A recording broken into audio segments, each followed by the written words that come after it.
And that's the injuries of the knee. Did anyone find anything interesting when they were researching the knee injuries? Anybody? We got Brandon. Zach Miller. Zach Miller, okay.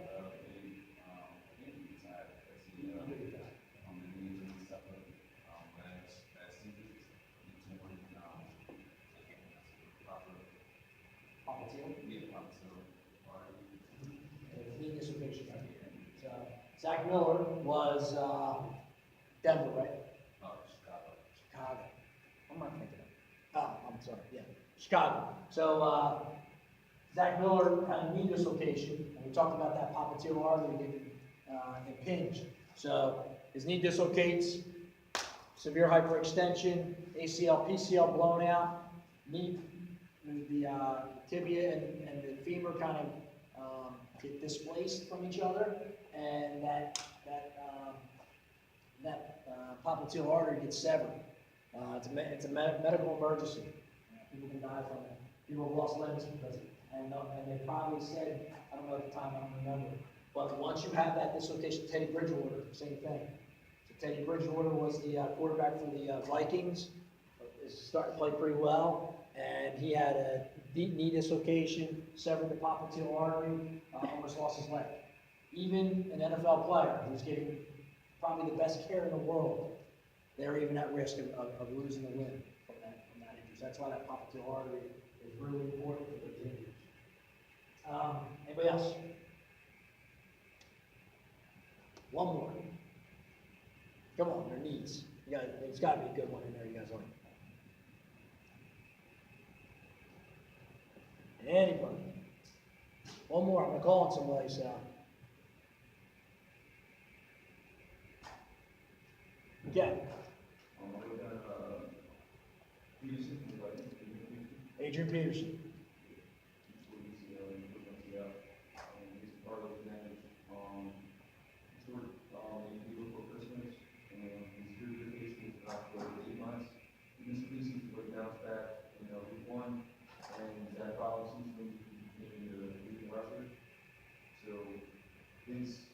His whole protocol and his whole recovery was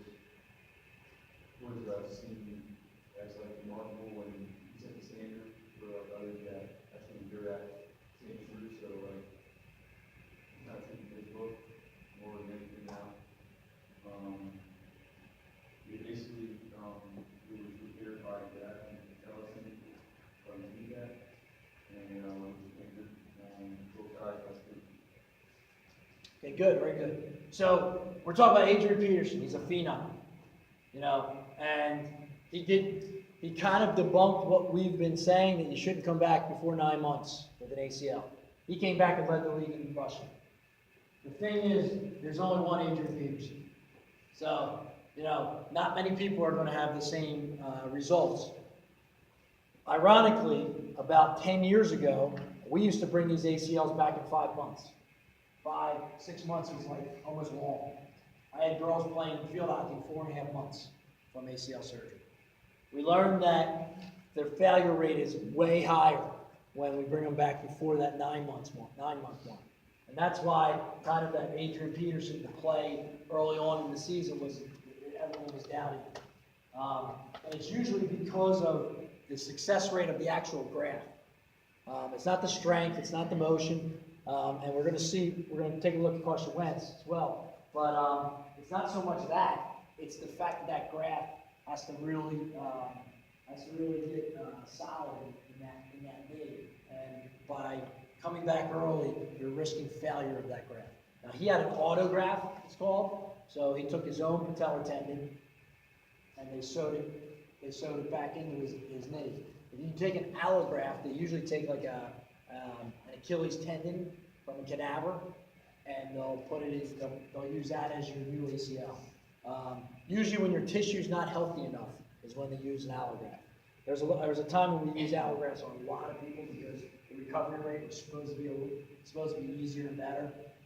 I mean, it probably feels a little bit better early because you're not harvesting a third of your patellar tendon or your hamstring, but in the long run, your own tissue is always going to be better. that's what we got into.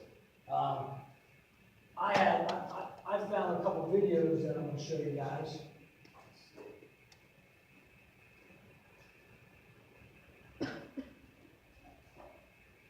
Alright, and everybody knows who this is.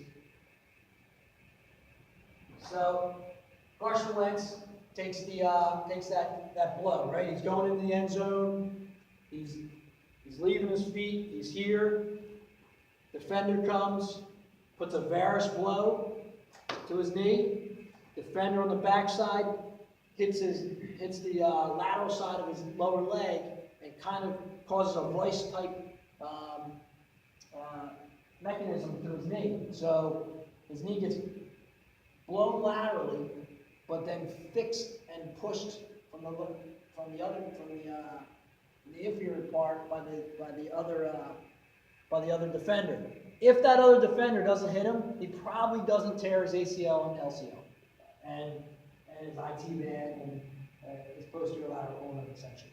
So when I was watching this first video, they were talking about Carson Wentz, and this popped up. I didn't see it actually live, but a friend of mine sent me this. If you look at his left knee, watch when he walks. See that thing move out laterally? So that means he had no lateral stability. So that's called a varus thrust. And what happens there, that IT band and that LCL, which provide that lateral stability, were gone. So as that force came through, as he went to extend, and his ACL was torn as well, he didn't have that ability to prevent that varus motion to come out from his knee. So I knew right away he had lateral instability. When they were talking about his only the ACL, I knew, everyone who saw that video, who could who understands that stability of the knee, knew that there was more than just the ACL.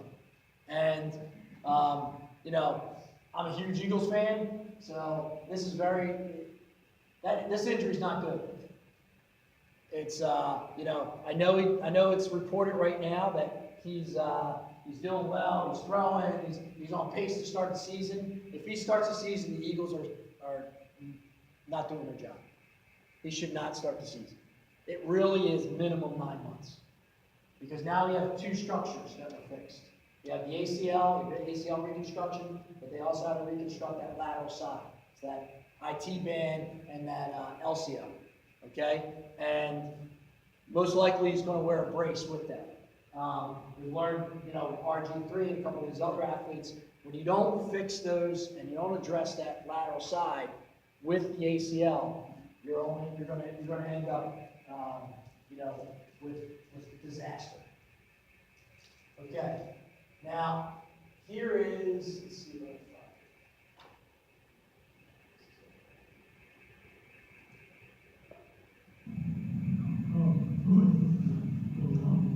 Okay. Sorry. All right, this is a high school kid. See his knee? Buckle out. That's Carson Wentz. It's the same exact thing. That's looking at it coming forward at you. This kid walked around on that for 4 months. Was misdiagnosed for 4 months. He played football on it for 4 weeks before anyone said anything. So, these injuries, that's for a kid that's, I don't even know what the damage he did to the articular surfaces of his knee. We talked about having osteochondral defects. I will almost guarantee if he played on that thing for an unstable knee for that long, he's got some osteochondral defects too. Because you almost always get that posterior lateral corner injury. You almost always get an ACL or PCL injury with it, depending on how bad that ACL or PCL is. But in this kid right here, I've been playing on it for 4 weeks. He definitely injured something else. All right. Anybody have any questions?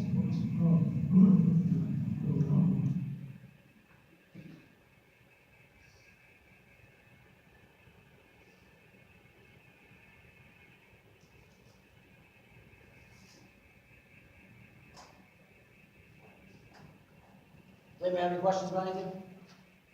Injuries, knee injuries, anything like that? No? We're good? Okay.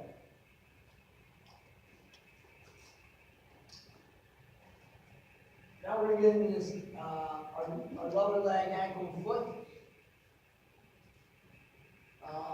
In the foot anatomy, we're looking at the fib and tib. They're gonna come down and sit in the top portion of that ankle. It's gonna articulate with the talus. Talus is a dome-shaped bone, and that's gonna articulate with the calcaneus, which is your heel bone. Okay? Moving forward, laterally, we're gonna have the cuboid, sits in front of that calcaneus, and then the navicular, which is gonna articulate with the talus. A lot of times we're going to see the stress fracture in the navicular. The navicular is going to articulate with the cuneiforms, and then the cuneiforms and the cuboid are going to articulate with the metatarsals. The metatarsals are going to articulate with the phalanges. So we're going to talk about the cuneiforms a little bit more when we talk about Liz Frank injuries, but they kind of sit on the dome of the navicular dome of your foot.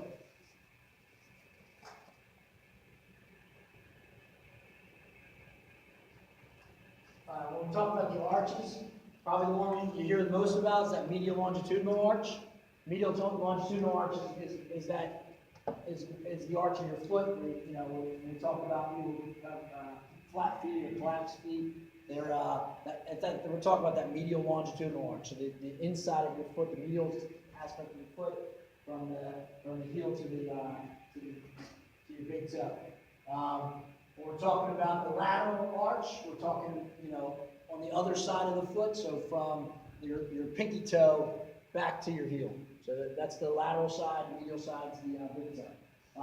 Your transverse arch is going to go right across that dorsum of your foot. So right here, we're talking about those cuneiforms and the navicular on the medial side. It's going to go across the lateral side of that cuboid.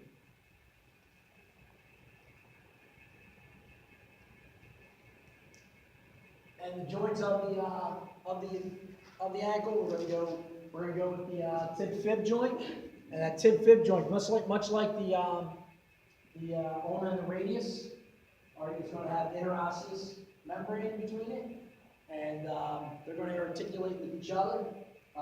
There's not a ton of motion between them, but they're going to be a joint. Cal curl joint is pretty much your ankle joint. It's where the tib's going to articulate with the dome of the talus, where you're going to get your motion for your ankle. And then your subtalar joint's going to be just below that, across the dorsum of your foot, through your foot.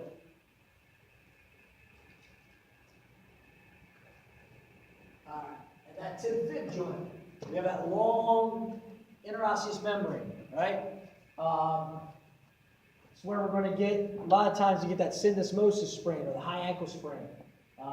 That's going to include that anterior tib fib ligament right there in the front, right there it attaches between the tib and the fib. Okay, so a lot of times when we get those high ankle sprains, that's one of the structures we're going to look at. The talocrural joint, your ankle joint, laterally, we're looking at the lateral side to the outside. Most commonly sprained ligaments in sports. Probably the most common of those is your anterior talofibular ligament. Okay, you're going to see a lot of sprains to that. Right above that is your anterior tib fib ligament. That's above this lateral structure, so it's going to be a little bit more of that high ankle sprain. And then the other two lateral ligaments, you're going to get that calcaneofibular ligament and your posterior talofibular ligament. Now, when all three of these are gone, that's when we're looking at surgery. Most of the time, you're going to sprain that ATF, the anterior talofib, first. If you get both the anterior talofib and the calcaneal fib together, we're looking at a little bit longer recovery. Get all three, we're probably looking at surgery.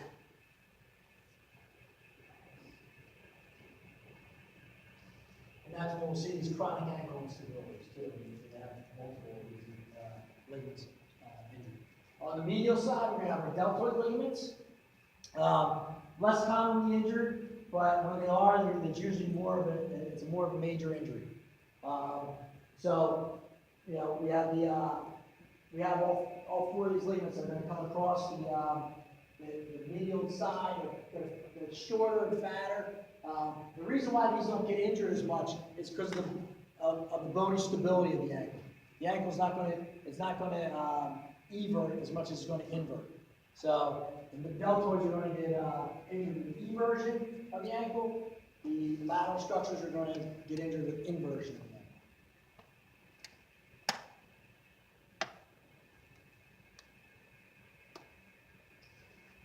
I'm sure a lot of you have heard of the plantar fascia. That's going to be an extension of the triceps surae or the calf muscles. Calf muscles are going to come into the Achilles tendon. That Achilles tendon is going to branch off into the plantar fascia. It's going to cover the bottom of the foot. It's going to go from the heel bone to right there to the heads and metatarsals.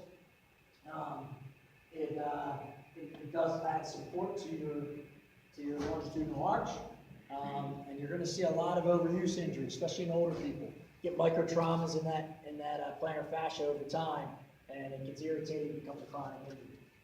Also, another really difficult structure to control. Once they start getting plantar fasciitis, sometimes it can take a while. So things that can contribute to it in that heel bone right there, you get bone spurs, and that can contribute to the plantar fasciitis. They almost feel like they're walking on a pebble.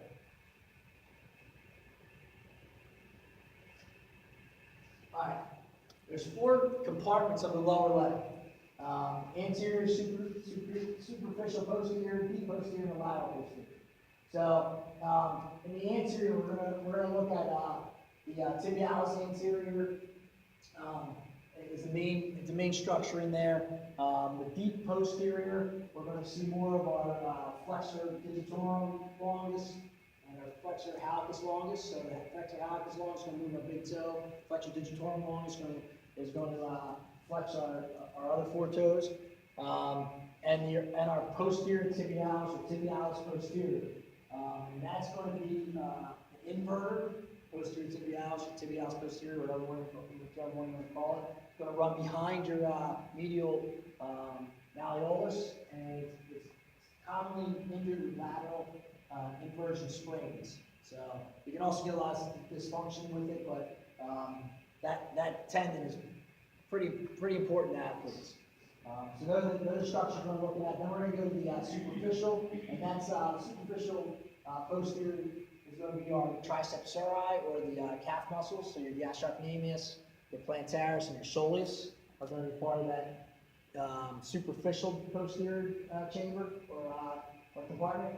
And then laterally, we're going to have the peroneus. So lateral side, we're going to have the peroneus. Now these compartments are important when we're going to talk about compartment compression syndrome or exertional syndrome. We're going to talk about that in a little bit.